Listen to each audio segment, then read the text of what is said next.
हरिवंश। राधा वल्लभ श्री हरिवंश महाराज जी जीवन में शांत रस कैसे आएगा? हाँ, द्वंद्वों से मुक्त होने पर। शत्रु मित्र समझानी, मानी मानी अपमान सम, दुख सुख लाभ न हानि, इसमें शांत रस आता है। द्वंद्व विमुक्ता ही तो शांत होता है।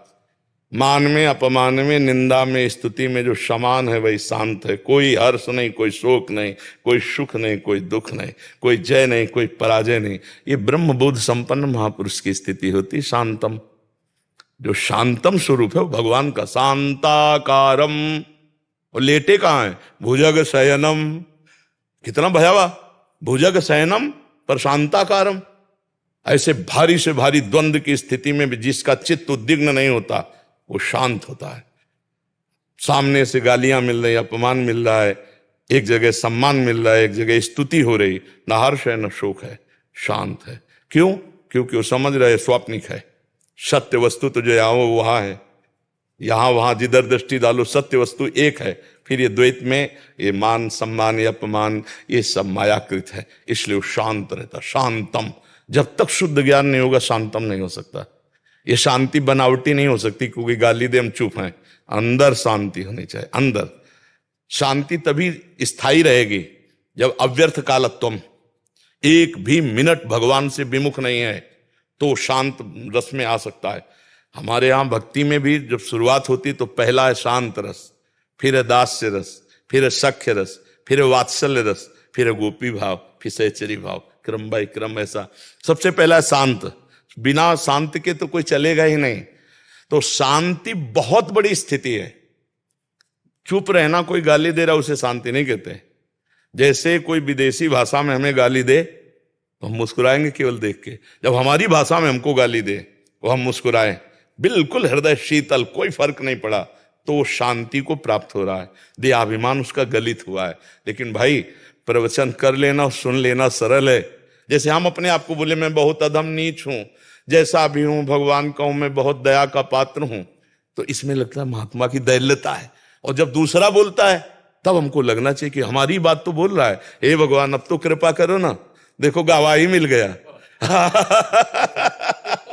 ले फिर हमको आनंद होना चाहिए, देखो प्रभु गवाही मिल गया। पहले तो हम ही अकेले कहते थे, अब ये भी कहने लगे अब तो हम पर दया करो। लेकिन उस समय नहीं आएगा ये बात। कोई भगवान का प्रेमी महात्मा होता है जो शांत होता है, नहीं बड़े बड़े तपस्वियों में अशांति हो जाती है। भृगु जी शांति देखने के लिए पहुंचे ब्रह्मा जी के पास, वैसे खड़े हो गए। अब ब्रह्मा जी के पास जाए जगत गुरु ब्रह्मा जी, तो प्रणाम, तो क्रोध तो आया, पर उनका पुत्र ही है भृगु। इसलिए कहा क्या सभ्यता है, ऐसे आके खड़े हो गए, न प्रणाम न नमस्कार न कुछ, चले गए चुपचाप। कैलाश पहुंचे, भगवान शिव ने कहा आओ भृगु जी आओ। बोले नहीं, मुंडों की माला धारण करते हो, चिता की भस्म लगाए हो, क्या तुम्हें आलिंगन करे? अरे उनका तुम ऐसा समझते हो, त्रिशूल उठाया, भृगु जी ने प्रणाम किया और वहां से निकले। वैकुंठ पहुंचे, भगवान की छाती में सीधे लात मारा। भगवान एकदम उठे, भृगु जी हमारा हृदय बहुत कठोर है, तुम्हारा चरण बहुत कोमल है, अगर चोट लग गई हो तो क्षमा करो, अगर मुझे पहले से पता होता कि आप आ रहे हो तो आपकी अगवानी कर। भृगु जी के आंसू आ गए। शांताकारम मुझे से ये शांताकारम। शांति बहुत बड़ी चीज है। शांति का मतलब ये नहीं कि कोई गाली दे हम चुप हो गए तो बोले शांत है, नहीं, अंदर भी हलचल नहीं होनी चाहिए और उसके प्रति पूज्य भाव मंगल भावना होनी चाहिए। करत जे अनसहन निंदक तीनों पे अनुग्रह कियो, जो हमारी निंदा करे, जो हमारा अपमान करे, जो हमारा अमंगल चाहे उनका भी मंगल चाहे। ये शांत पुरुष का लक्षण है। ये केवल ब्रह्म ज्ञान से आता है। भगवान के चरणों का चिंतन करते हुए जब बुद्धि पवित्र होती है तो जीव को अपने स्वरूप का ज्ञान होता है। मम दर्शन फल परम अनुपा, जीव पाओ निज सहज स्वरूपा। बस जब तक उसे तत्व ज्ञान नहीं होगा तब तक पूर्ण शांति नहीं है। देखो, श्रद्धावान लभते ज्ञानम तत्परा सहितेन्द्रिया और ज्ञानम लब्ध्वा परम शांति मचिरेणाधि गच्छति। जब तक ज्ञान नहीं होगा तब तक परम शांति नहीं प्राप्त हो सकती। मैं और मोर तोड़ते माया में शांति थोड़ी है। शांति तो सब में एक ही। जो एक ही तत्व देखता है विद्या विनय संपन्ने ब्राह्मणे गविहस्तिनी स्वनीचय सुपाके चा पंडित आश्रम दर्शिना। वो पंडित शांत स्वरूप होता है जो गौ में, ब्राह्मण में, चांडाल में, नीच में, उत्तम में, सब में एक परमात्मा को देखता है। वही वास्तविक शांति को प्राप्त होता है।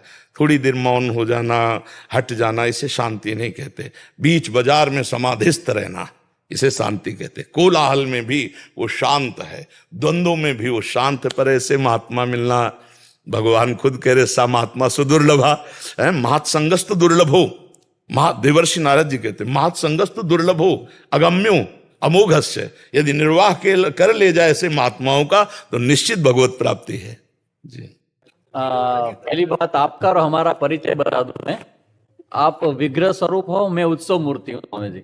शास्त्र में होता है ना, विग्रह स्वरूप स्थिर होता है, और मैं पूरे भक्त मंडल में, बच्चों में जाता रहता हूँ। और आपका जो प्रभाव है स्वामी जी, मैं 20 साल से काम कर रहा हूँ कच्छ में, मगर अभी जो यंगस्टर्स हैं उनके अंदर जो साधु संतों के प्रति जो शंका थी, आपके प्रवचन से वो श्रद्धा का रूप ले रही है। और हमारे जैसे स्वामियों को काम इजी हो जाता है जब श्रद्धा वहां आ जाती है। बिल्कुल। तो महाराज जी, इसके लिए मैं बहुत धन्यवाद हूँ। मैं जो काम कर रहा हूँ उसके लिए आशीर्वाद चाहते हैं। और संतों का ही कार्य है। संत जो है चलते फिरते तीर्थराज प्रयाग, मुद मंगल में संत समाजू, जो जग जंगम तीर्थ राजू। आप तो पवित्र करते तीर्थी कुर्वंत तीर्थान, आप पवित्र करते हुए समाज को विचरण कीजिए और खूब संयम पूर्वक समाज को भगवत चरणारविंद में लगाए। क्योंकि बिना भगवान के चरणों का आश्रय लिए ये जो व्यभिचार प्रवृत्ति फैल रही, व्यसन प्रवृत्ति फैल रही, इसे नहीं रोका जा सकता। आज हमारे समाज में जो वायरल की तरह व्यभिचार प्रवृत्ति फैल रही ना, गर्लफ्रेंड, ये गंदी बातें जो फैल रही ना, और जो व्यसन फैल रहा है, इसको रोका जाए धीरे धीरे। ये समाज थोड़ा संयम में आवे, ब्रह्मचर्य में आवे, व्यसन रहित हो। नहीं तो छोटे छोटे नौजवान बच्चे नशा करते हैं और उद्दंडता, फिचोरी और ऐसे आचरण, माता पिता का अपमान, और जब ज्यादा उब जाते हैं तो स्वयं शरीर का नाश कर लेते हैं। आत्महनन बहुत बड़ा। तो ये व्यसन, व्यभिचार, इससे मुक्त करने के लिए भगवान की शरणागति, भगवान का नाम, उनके जीवन को उज्जवल बनाने के लिए नाम भगवान है।